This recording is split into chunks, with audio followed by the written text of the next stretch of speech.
Donc, eh bien, bonjour. Je vais dire quelques mots avant d'introduire la table ronde. Je m'appelle Bruno Cambounet de Sopra Banking. Je travaille sur les stratégies digitales et sur le marketing produit autour de ça. D'abord, je remercie Participe parce que j'ai beaucoup écouté les premières interventions et si je parle de mon expérience personnelle, dans les 20 années d'expérience ou plus que j'ai.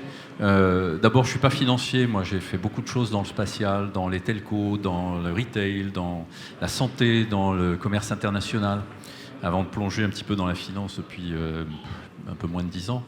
Et en fait, ce qui est intéressant, ce que je trouve intéressant, c'est que le secteur financier, en fait, vu des autres secteurs, apparaît comme un secteur support. C'est absolument pas un écosystème en tant que tel. Et je vois qu'il y a quand même eu une grande évolution. C'est que maintenant, le secteur financier commence à comprendre qu'il est support d'autres écosystèmes, support des clients, et pas une économie en tant que telle, un peu en autarcie. Donc ça, c'est quand même une grande révolution. Je pense que pour le coup, ça n'a pas été dit, mais je pense qu'on le redira plus tard. La réglementation a un peu aidé à ça ces derniers temps. Bon. Une fois que j'ai dit ça, eh bien, je suis vraiment ravi de parler avec nos invités que je vais présenter d'innovation disruptive ou quelles innovations disruptives dans ce domaine-là, parce que justement, on est à un moment particulièrement clé et particulièrement intéressant pour y arriver. Et côté Sopra Banking, je ne l'ai pas dit, mais parlait de plateforme, de banque as a plateforme, etc. C'est une des raisons pour lesquelles on a créé une plateforme fédératrice justement d'écosystèmes et des énergies et des services innovants qui peuvent arriver ou qui peuvent être sortis par des startups et pas que dans le monde financier et ailleurs. Donc pour cette table ronde, justement, j'ai envie de dire quelques mots sur nos invités que je remercie encore d'être avec nous, et vous allez voir, c'est plutôt sympa. Alors on a deux François, donc François est là. François Filia, qui est responsable de la filière innovation et start-up, ou start-up et innovation, je crois, au CIC. Je pense qu'il nous en parlera. Je ne dévoile pas trop tout ce que tu fais, mais t'hésites pas. Rory Donnelly, qui est président de la start-up Digimi. Il nous parlera de data mobility. Enfin, il y a beaucoup de choses à dire autour de ce sujet-là. Un autre François de Lescure, qui lui nous parlera d'IA. Et c'est intéressant parce qu'il nous parlera d'IA dans des mots et dans des usages qui sont ceux de la finance et pas que, puisque au-delà de la finance, il y a des clients. Oui, pardon, j'ai pas dit que tu étais de DreamQuark, la start-up. Je ne sais pas si tu l'as cofondée ou pas loin. Voilà, alors j'ai oublié le truc essentiel. Le Ward de cette année, c'était l'année précédente, de l'année précédente de Finance Innovation. Clément Francôme, alors lui il est né un peu dans la sécurité. Je crois que tu as bossé chez Morpho, chez Thales, avant d'embarquer depuis 5 ans et de créer une start-up, Utocat, je loupe pas, Utocat, qui justement tire parti des technologies blockchain. Il y avait une question sur blockchain là tout à l'heure, je pense qu'il y a quelqu'un qui peut en parler. Et puis Valérie Drey, qui a participé à la création d'Incube, et qui, elle, a un look, enfin une vision sur les usages dans l'assurance des nouvelles technologies, qui, je pense, est assez décoiffante. Voilà. Bon, une fois que j'ai dit ça, alors le thème, quelles innovations disruptives pour la banque de l'assurance et de demain. Alors, on va parler d'innovation technologique, ça c'est un point. On va parler de disruption dans les usages. Puis on va aussi parler de conditions de succès, parce que l'innovation c'est bien, qu'elle soit technologique ou d'usage. La question c'est à quel rythme on peut mettre ça en place, à quel rythme on peut conduire les changements et à quel rythme tout ça peut percoler dans des écosystèmes qui sont finalement très compliqués, puisque, enfin, ne serait-ce que dans le domaine financier, on voit bien qu'il n'y a pas d'autarcie en la matière. Voilà, bon, j'ai beaucoup parlé. Andrea m'a pas encore fait les gros yeux, donc ça va. Donc si on commence par les technologies, j'ai envie de te poser une question, Rory, pour démarrer. Comment tu vois les choses? Comment on utilise les données? On est dans un contexte de protection drastique, etc. On parle de données mobiles. Enfin, voilà, comment tu vois les choses? Merci Bruno. Aujourd'hui, on a 3 problèmes avec les données personnelles. C'est le privacy, c'est la sécurité et c'est la confiance, trust. Donc, des sociétés aujourd'hui, ils vendent nos données. Même des gouvernements, ils partagent nos données de santé, par exemple, pour des raisons de recherche, sans avoir nos opt-in, qui est un déséquilibre évident pour tout le monde dans le pouvoir des données. Donc ça nous a amené vers les RGDP, ce gros mot. Avec les RGDP, donc on constate des listes d'emails en moins, de réduction dans le programmatic advertising et un resserrage et un ralentissement de manière générale dans l'exploitation des données personnelles. Donc ça, on va dire que c'est tout ce qu'on avait demandé des RGDP. On doit tous être contents. Mais non, pas du tout. On ne veut pas ralentir les choses, pas du tout. Pour innover, il faut avancer. Et comme dans les années 50, au lieu de mettre en place dans les voitures des limitations de vitesse, ils ont mis en place des ceintures de sécurité. Ils ont mis en place des arceaux de sécurité. Et c'est ça que nous avons besoin dans l'Internet aujourd'hui, plus de sécurité. Pour faire ça, il faut tout simplement, une solution tout simple, c'est de rendre les données au sein de l'individu, bien évidemment avec des outils qui existent aujourd'hui, qui permettront aux individus de reprendre le contrôle, et c'est à ce moment-là, c'est des individus qui vont pouvoir partager les données avec des business pour des propositions de valeur. Si les business arrivent à accéder à ces données-là, à ce moment-là, ils pourront avoir accès à ce qu'on appelle rich data. Rich, c'est beaucoup plus large par rapport à ce qu'ils ont en termes de catégories aujourd'hui, beaucoup plus profonde en termes de temps, une source au lieu de plusieurs, des data qui sont normalisées au lieu d'avoir être obligé de s'adapter à plusieurs standards, et une qualité de données beaucoup mieux. Et avec ça, nous pourrions avoir 100% privacy, la sécurité et avoir le consentement de l'individu également. Et le petit cerise sur le gâteau, ça sera que, au lieu d'envoyer les données vers le processing, on peut amener le processing vers les données pour faire ce qu'on appelle le partage privé. Et à ce moment-là, les business, ils n'ont pas besoin de garder les données qui a un coût et aussi un risque pour les business. Mais à ce moment-là, ils pourraient accéder aux données juste pour avoir le profile X, Y, Z pour faire des offres personnalisées. Mais merci Rory. Donc du coup, ça me fait penser à autre chose, c'est comment est-ce qu'on processe justement, comment est-ce qu'on met du liant dans tout ça. Et j'ai envie de me tourner vers Clément. Clément, justement, en quoi des technologies qui vont protéger la donnée mais permettre le partage, enfin, comment est-ce qu'on peut mettre ça en musique? Est-ce qu'il y a d'autres technologies? Est-ce que tu peux nous parler un peu peut-être du TOCAD sur le sujet? Oui, bonjour. Du coup, chez Utocats, on s'est attelé à se demander pourquoi investir dans des startups c'était compliqué et peu accessible, pour comprendre qu'il y avait des seuils d'accès aux différents investissements qui sont réservés à des individus qui sont suffisamment aisés pour le faire. Et on s'est attaché à pourquoi. Donc on a compris avec nos différentes technologies, l'échange avec nos différents clients, que c'est parce qu'en fait investir est un process en plein d'étapes qui nécessite beaucoup d'administratifs et du coup cet administratif est coûteux.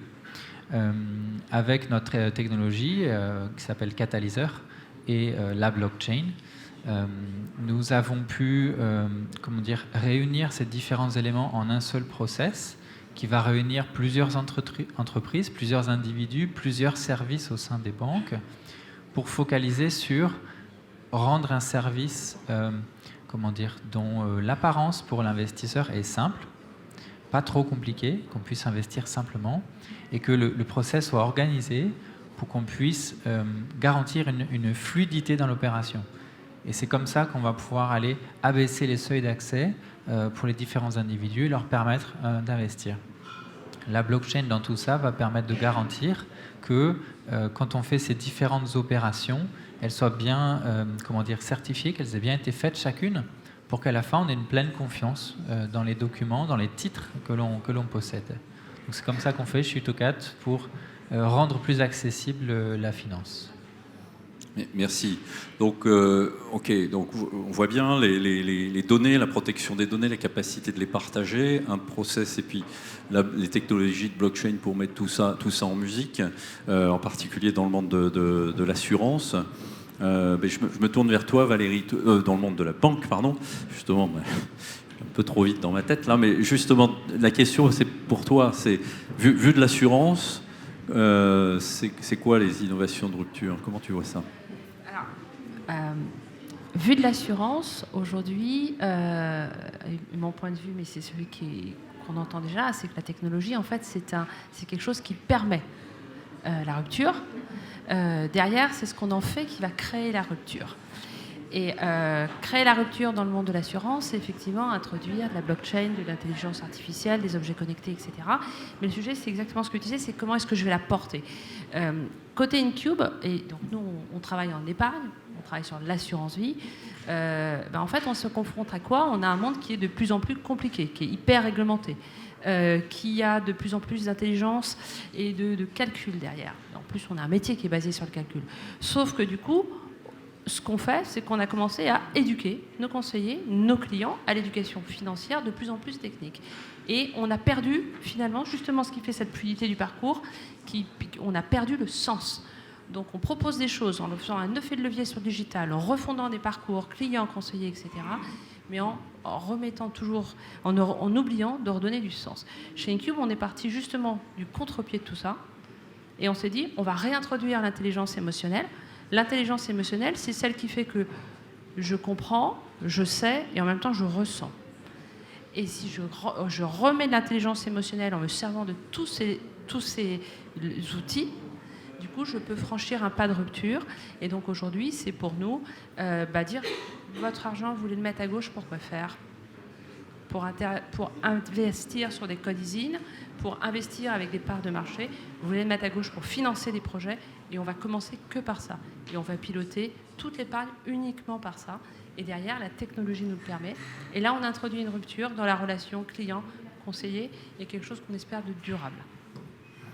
Alors c'est intéressant, on a pas mal bouclé la chaîne là, depuis les données, la façon de lier les différents acteurs et de mettre de la confiance dans tout ça, une approche du client avec l'intelligence émotionnelle, hein, c'est bien ça.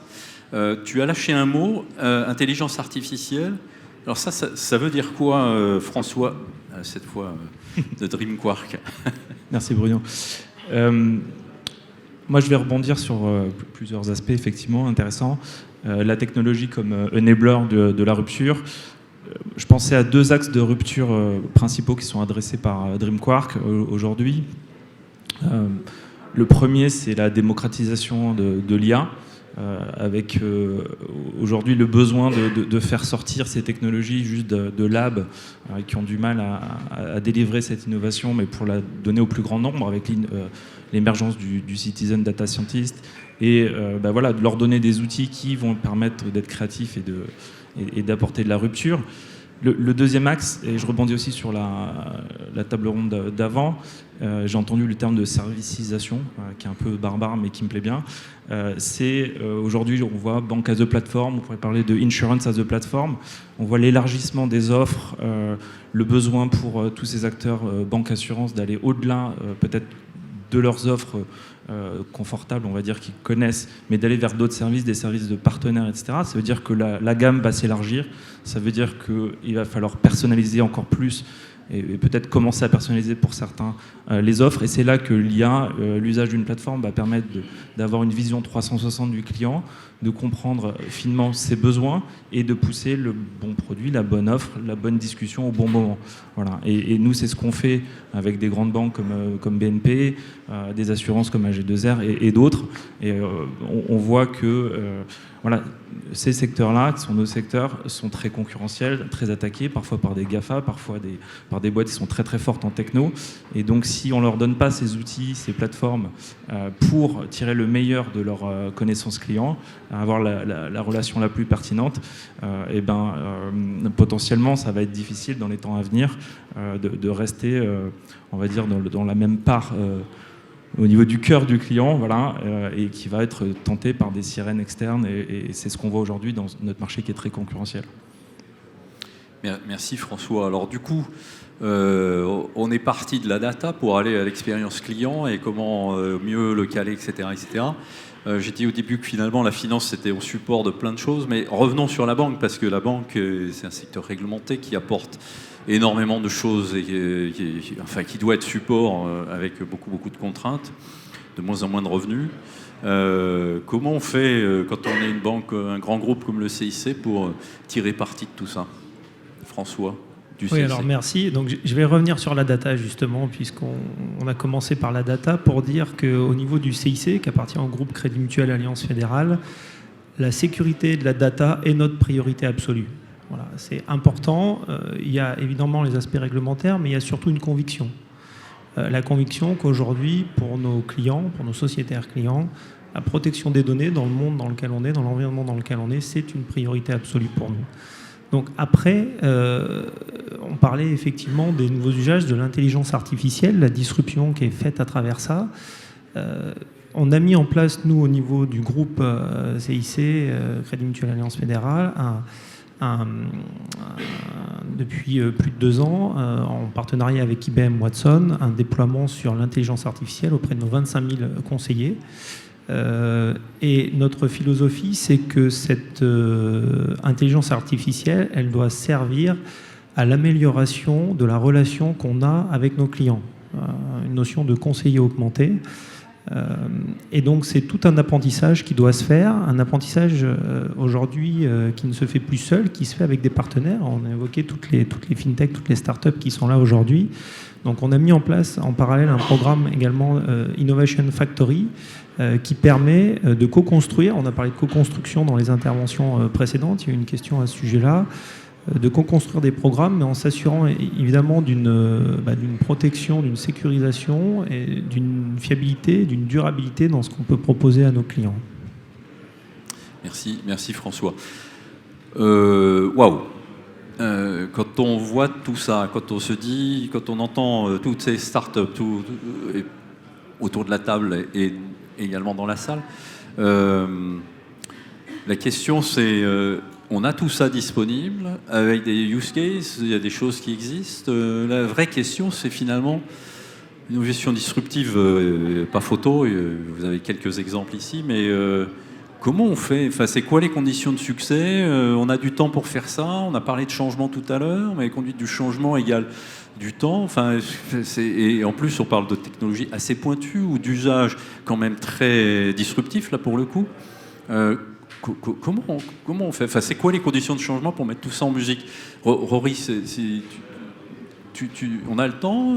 L'évangélisation, c'est quoi? Enfin, voilà, ton point de vue. Est-ce qu'on a le temps? Je ne sais pas si c'est une question rhétorique. Moi, je suis un start-upper. La réponse est non. Je pense que les risques, ils sont gros. Dans un seul mot, c'est la désintermédiation. Je pense que c'est ça. Les GAFA, ils sont là, le Google Pay, les Alipay, les Apple Pay, les Apple Card. Apple Card maintenant, vous avez jusqu'à 3% de cashback instantanément. Mais non seulement ça, vous avez une expérience formidable. Et ça, de créer un compte en quelques clics, quelques minutes. Moi, je me souviens, bon, c'est peut-être pas... en relation avec ça, mais il y a 20 ans, quand je suis venu en France, ça m'a pris 3 mois pour ouvrir un compte.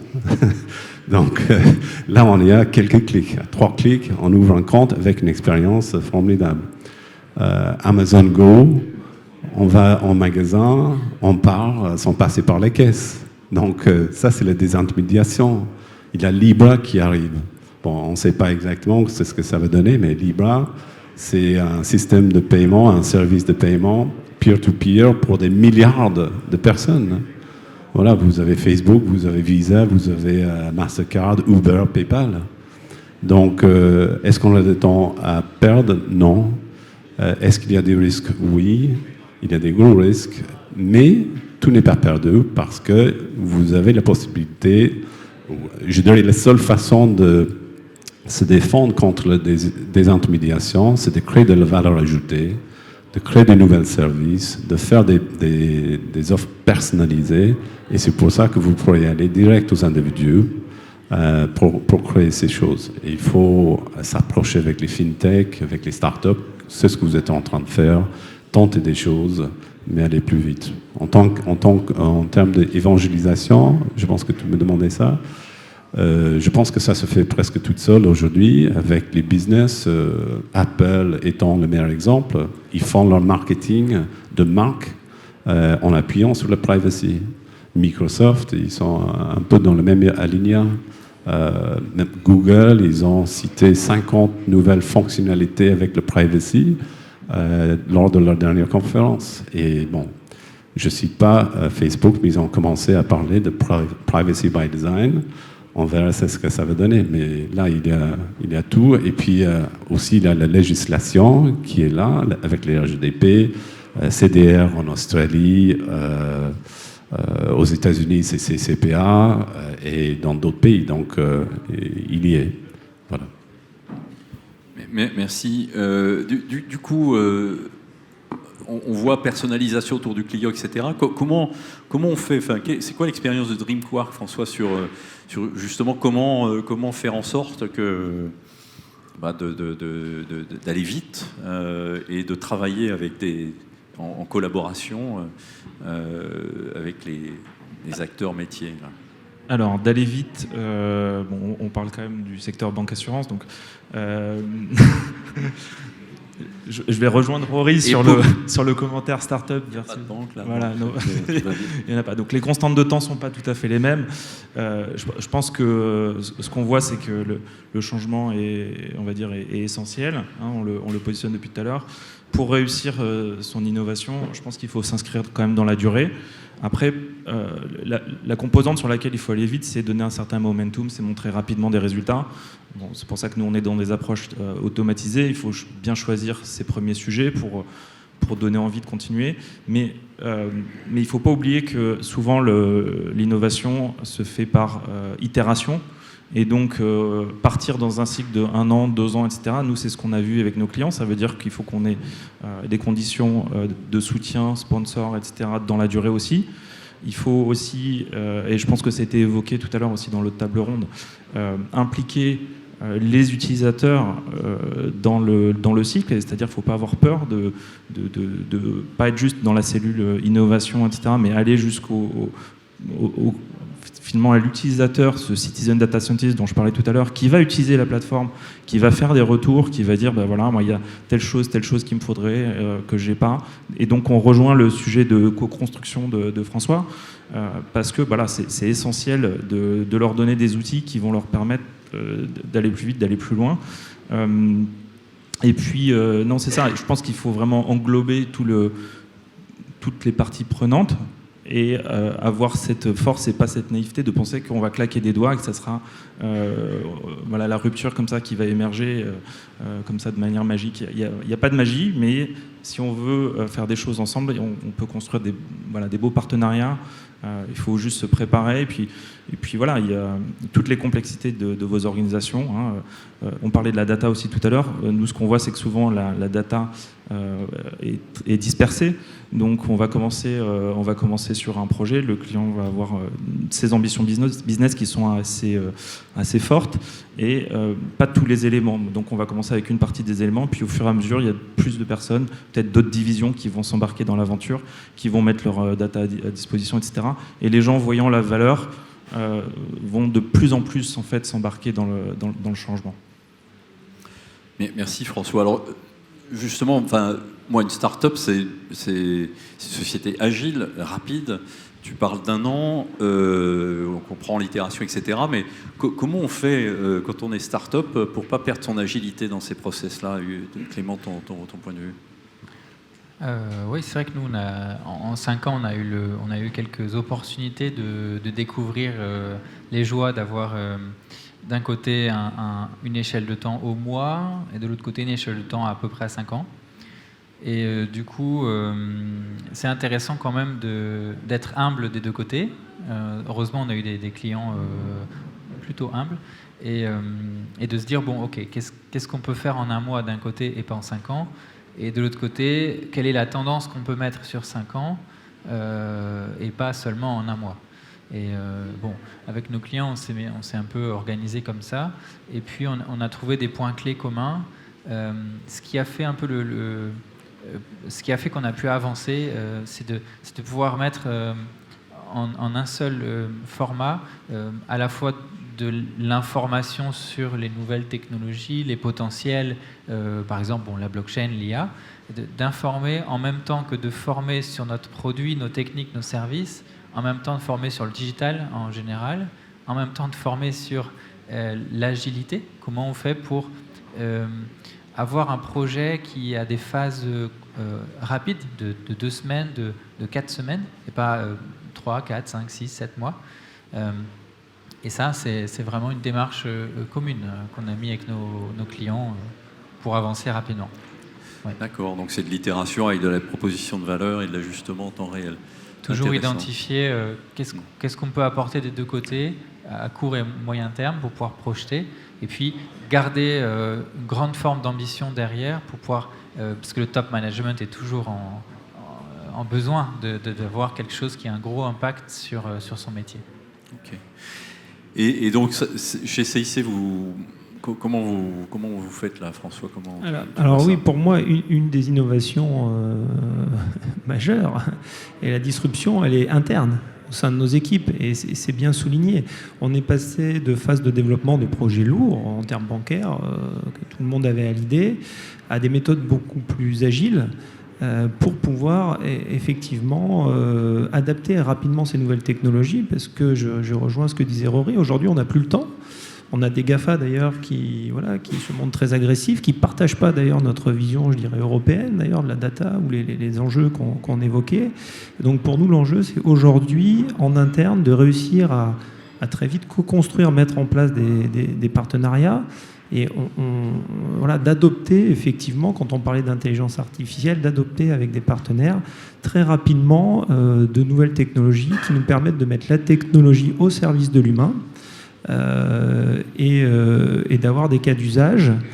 Et je rejoins ce que tu disais également, François, sur l'itération, c'est-à-dire que là où à une époque certainement on avait une volonté de développer des projets très lourds, on maîtrisait tous les enjeux juridiques, avec des fois des mois et des mois de développement, de négociation, on est passé plus dans une phase d'itération où on peut commencer effectivement à mettre en place des notions et co-construire avec nos partenaires, avec aussi nos clients, on parlait de la notion de user-centrique, des groupes de travail, faire des POC et mettre en place des solutions. Et pour moi, c'est vraiment l'innovation peut-être majeure qu'on vit depuis 2 ou 3 ans dans le monde de la banque. Donc avec aussi le mode essai-erreur, accepter de réduire ou d'augmenter des initiatives qui fonctionnent. Accepter effectivement l'erreur, accepter effectivement de modifier des projets, mettre des moyens, parce que c'est une des clés également, c'est de mettre des moyens spécialisés, des équipes, alors des moyens financiers. On a mis d'ailleurs, nous, au niveau du groupe, un budget de 20 millions d'euros cette année pour construire effectivement des participations avec des fintechs et mettre aussi des acteurs spécialisés à tous les niveaux, d'où notre initiative d'Innovation Factory, d'avoir un référent, que ce soit au niveau des juristes, puisque c'est un point qu'on évoquait, au niveau des financiers, au niveau des réseaux, et toutes les étapes de déploiement en fait de nouvelles solutions. D'accord, donc on voit que l'innovation, elle n'est pas ni que dans les technologies, ni que dans les usages, mais aussi dans la manière de faire. Je voulais ton point de vue plus globalement, Valérie, sur le sujet. Comment ça marche ? Alors, c'est vrai que mon point de vue, il est, en fait, c'est mon retour d'expérience. Mon retour d'expérience, moi, j'ai la chance d'avoir été des deux côtés de la barrière. J'ai été directeur d'innovation dans un grand groupe, en France à l'international, et aujourd'hui, FinTech. Une des pierres d'achoppement, et je vais juste continuer à rebondir sur tout ce qui a été dit pour apporter ce retour d'expérience. Une des pierres d'achoppement de la collaboration, au-delà de tout ce qui a été dit, c'est la notion de risque.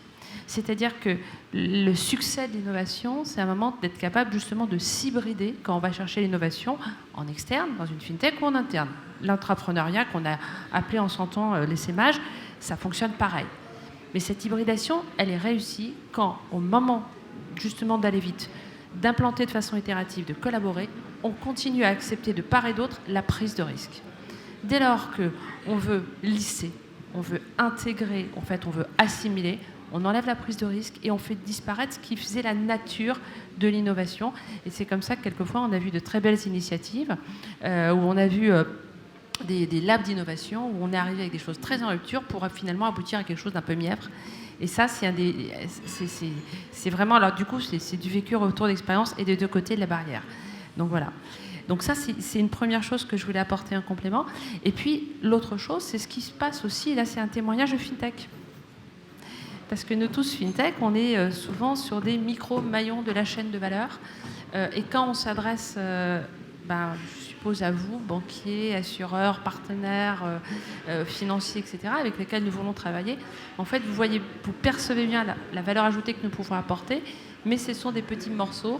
Nos initiatives ont du mal en lisibilité, mais finalement, ce qu'on se rend compte aussi, c'est que nous, on est aussi capable de s'associer pour représenter ce que pourrait être l'innovation ensemble à différents endroits de la chaîne de valeur.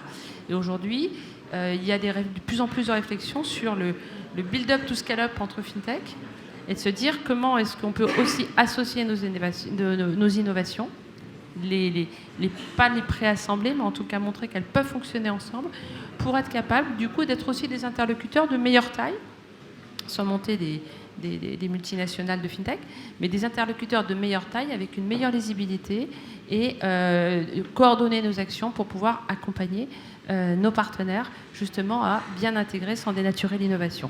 Et c'est par exemple ce qu'on fait avec Participe sur l'initiative West Cockpit. Merci Valérie. Je ne suis pas fécondé, mais je pense qu'on commence à arriver vers la fin. Vous avez des questions, des témoignages, des réactions, des commentaires? Enfin, allez-y, quoi. Oui. Ah. Et si vous travaillez l'innovation avec des startups, des petites entreprises, comment est-ce que vous gérez la sécurité en sachant que la sécurité coûte cher et que vous partagez les idées, les stratégies, les projets avec des entreprises qui n'ont pas forcément des stratégies, des projets de sécurité au niveau interne. Comment est-ce que vous gérez ça? Parce que vous contrôlez la sécurité et dans votre entreprise, mais pas avec les startups. Et forcément, ils ne sont pas très sécurisés.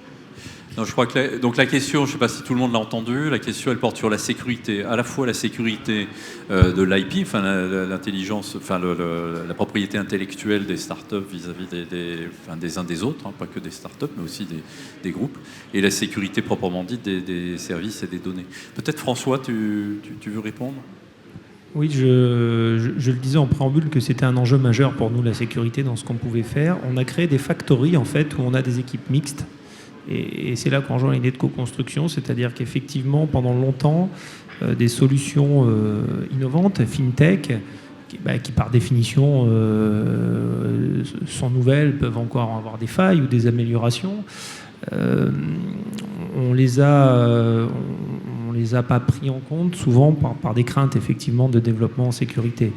Maintenant, l'idée, c'est de dire, si on voit effectivement un potentiel innovant, et je rejoins ce que tu disais, on va intégrer au sein de Factory, au sein d'équipes mixtes, pour qu'on puisse amener nos exigences en termes de sécurité, tester, itérer, améliorer, et sans essayer de dénaturer la solution, alors avec parfois des erreurs, avec parfois des échecs, c'est ce qu'il faut accepter. Voilà, ça ne marche pas à tous les coups, effectivement, mais qu'on puisse essayer d'amener la solution et l'innovation telle qu'on l'a souhaité en termes produits, vis-à-vis de nos clients, à ce niveau de sécurité. Voilà. Et donc la démarche qui est assez nouvelle, c'est ça, c'est de pouvoir accepter un droit à l'erreur, mais intégrer aussi avec des équipes mixtes, c'est-à-dire qu'on intègre des gens aujourd'hui avec nos informaticiens, avec nos équipes IT au sein de Factory pour développer ces projets. C'est un peu le rôle des plateformes à la fois technique et organisationnel dont parle François. Tu veux ajouter un mot, François ? Un petit mot donc, en tant que start-up. Donc nous, c'est un sujet qui revient tout le temps, puisqu'on travaille de la data client. Alors, bon, on a des déploiements qui sont on-premises, mais quand on commence, ou multi-cloud d'ailleurs, mais quand on commence un projet sur un MVP, en général, on a de la donnée qui vient du client. Donc on a 3 réponses en fait, à cette question. Il y a une réponse qui est technologique, puisqu'on a construit une brique d'anonymisation qu'on appelle obfuscation, qui permet d'apprendre sur de la donnée sans qu'elle soit lisible. Et donc, quand elle sort, elle est illisible par un humain, mais elle est utilisable par une plateforme d'IA. Et donc ça permet de ne pas prendre de risques par rapport à la donnée des clients. On a une réponse qu'on a recruté un TPO, un Data Protection Officer, qui était quelqu'un qui était habilité secret défense avant, et donc qui nous met des process en fait, et qui nous permet, peut-être la 3e réponse, de répondre à tous les référencements. Et les référencements, c'est les mêmes qu'on soit une start-up, que ce soit pas une start-up, on se tape quand même je sais pas combien, les énormes questionnaires de sécurité. On est passé au peigne fin, et donc voilà, les normes ISO, c'est les mêmes pour tout le monde. Et donc on essaie de répondre le mieux possible à toutes les questions, et donc le client est tout à fait informé du niveau de sécurité qu'on apporte à chacune des phases. Voilà. Sur la protection des données proprement dit, c'est le business de Digimi. Enfin, c'est ce que Rory nous disait aussi. Il y a une question là-bas.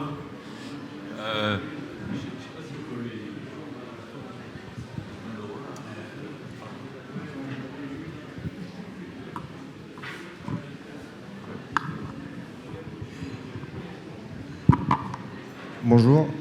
Je voulais juste rebondir sur ce qu'a dit justement Rory par rapport à Digimi. Il a parlé de 3 problèmes justement aujourd'hui. C'était la privacy, security and trust. Je voulais juste savoir en fait comment aujourd'hui on peut regagner justement la confiance.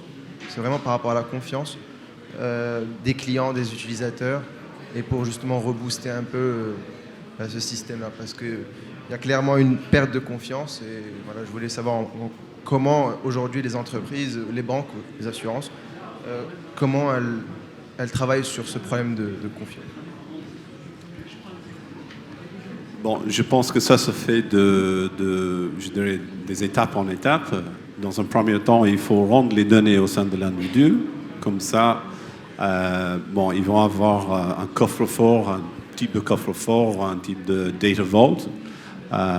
Et ensuite, je dirais les business, au lieu de faire de marketing habituel qu'il fait avec des ad tech et ainsi de suite, éventuellement, ils pourront demander directement à l'individu et commencer gentiment de demander des petits accès, tout petits dans un premier temps, pour avoir leur confiance, et dans un deuxième temps, un peu plus et un peu plus. Une fois qu'ils ont la confiance que vous n'êtes pas en train de faire, vous en tant que business, vous n'êtes en train de vendre mes données, vous n'êtes pas en train de faire des choses malhonnêtes avec mes données. Et avec ça, de fur et à mesure, vous aurez de la confiance. J'ai envie d'ajouter, je pense que Valérie pourra dire un mot là-dessus, c'est que la confiance, elle s'acquiert. Enfin, tout le monde a pris Uber ici. Et pourquoi est-ce qu'on utilise Uber ? C'est parce qu'on a un service qui fait sens. Vous voulez vous déplacer d'un point A à un point B, là, maintenant, tout de suite. Pour faire ça, vous êtes prêt à mettre votre carte bancaire dans un système que vous ne connaissez pas. Donc c'est une autre façon d'appréhender, non pas d'aller pousser des services, mais d'écouter. Et là-dessus, tu parlais d'intelligence émotionnelle, je suis sûr que tu as des choses à dire. La confiance, il y a deux possibilités. Soit je vous dis « aie confiance », là, vous devez me croire, c'est moi qui ai l'autorité. soit je vais vous expliquer avec des choses qui sont claires et qui correspondent à ce pourquoi on est en relation. Donc si aujourd'hui, je vous demande de me faire confiance sur les investissements que je vais vous faire, je peux quand même vous expliquer que j'ai les meilleurs gestionnaires, que j'ai les meilleurs algorithmes, etc. Il n'empêchera pas que si je ne vous montre pas de façon très transparente ce que ça donne, ce que ça représente, votre état d'avancement par rapport à ce que vous espérez faire de votre argent, et si ça, je le traduis pas dans des mots extrêmement compréhensibles, donc c'est là où je parlais tout à l'heure d'être dans la « je sais, je comprends et je ressens ».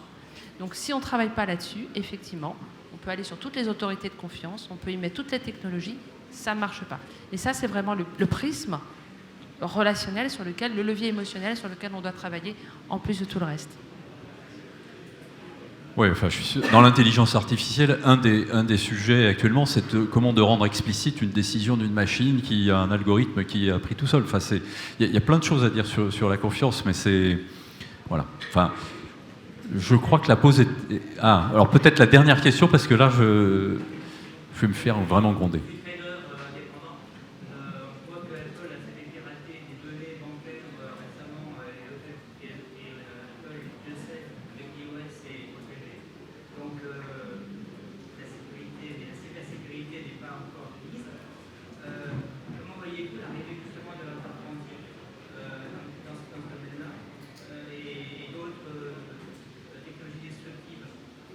L'arrivée de...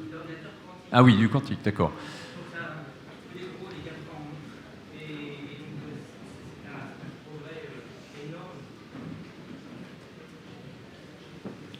En blockchain, l'arrivée de l'ordinateur quantique est une vraie inquiétude, donc je me permets de prendre la question, au moins pour le début. En fait, l'ordinateur quantique, pour l'instant, a un usage très précis. Ça va peut-être cibler un usage unique. Ce n'est pas une boîte à tout faire qui peut interagir avec toutes les possibilités qu'on a aujourd'hui. En clair, ça ne peut pas casser tous les systèmes de sécurité connus, ça va ne les casser qu'un par un, et ça sera fabriqué sur mesure pour un usage, pour l'instant. Du coup, en fait, la technologie évoluant avec l'arrivée de nouvelles possibilités, l'arrivée du quantique va aussi donner lieu à des logiciels qui permettent de parer à cette possibilité. Et du coup, nos systèmes aujourd'hui, avec les technologies blockchain qu'on utilise, disposent de mécanismes anti-attaque quantique. Pourquoi ? Parce qu'une partie des données est disponible publiquement et celles-ci, elles peuvent être en partie attaquées. Et une partie de nos données sont privatives, c'est-à-dire les données des utilisateurs finaux, celles qui sont vraiment importantes. Et comme ces données-là ne sont pas accessibles, l'ordinateur quantique ne peut rien faire parce qu'il n'y a pas accès, tout simplement. Donc si vous voulez, on progresse dans le temps avec les technologies qui existent, mais en répartissant les données correctement, on peut se prémunir des risques qui font que l'ordinateur quantique peut être une inquiétude.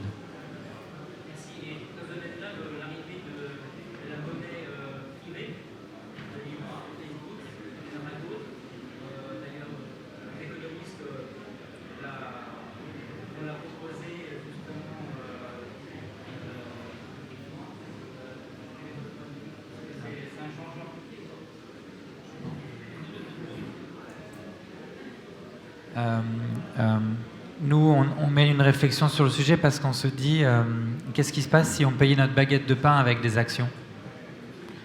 Du coup, ça rejoint un peu le thème de la monnaie privée. La monnaie privée, il faut comprendre à quoi elle sert, pourquoi elle sert. Donc, en fait, ça dépend de l'usage, si vous voulez. Pourquoi on utiliserait une monnaie privée ? Parce qu'il y a un intérêt particulier. Souvent, c'est parce qu'il y a un ensemble d'individus qui sont soit dans une zone géographique proche, soit avec des intérêts communs au niveau mondial, par exemple en blockchain, ils se regroupent ensemble ayant les mêmes centres d'intérêt et utilisent la même monnaie. C'est une monnaie club privé, on va dire. Oui. Du coup, les actions ont des cours en bourse, les monnaies privées peuvent en avoir aussi. Pour nous, c'est juste une des possibilités qui existent et qui viennent challenger en fait nos habitudes courantes, mais ne représentent pas pour l'instant un danger particulier. Un des gros trucs pour ajouter, pour peut-être conclure sur cette question, c'est que c'est la distribution des données, la distribution des services, la distribution. Donc là, c'est un des enjeux également de la plateformisation que de fédérer des acteurs, des accès à des données, tout en laissant les informations ou les triggers pour pouvoir les accéder répartis sur le plus grand nombre. Hein, c'est comme ça que, parce que la blockchain, il y en a 36, mais il y en a certaines qui sont plus sécurisées que d'autres, et d'ailleurs plus consommatrices en CO2 que d'autres. Hein, mais voilà, enfin, le sujet, je pense qu'il n'est pas fermé, il est largement ouvert, c'est un vrai débat. Mais si vous voulez avoir le temps de prendre un café, on va peut-être poser là, non ? Merci beaucoup.